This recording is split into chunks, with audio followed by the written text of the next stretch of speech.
Hey crafty people, in this video we're going to be talking about abbreviation ST, which stands for stitch.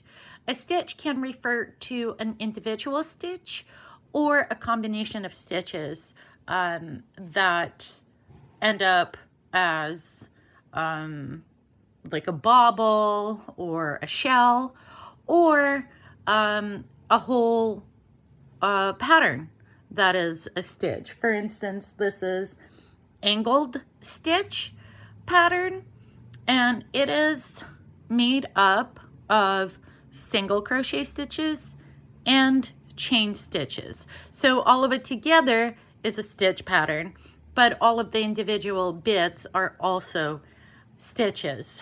When you read a pattern, when you have combination stitches in particular, such as baubles or shells, often they will be written out ahead of the pattern.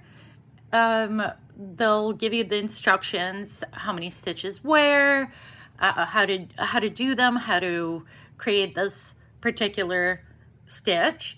And then in the main pattern, they will just reference the name of that stitch, such as bauble or a 5 double crochet shell or what have you.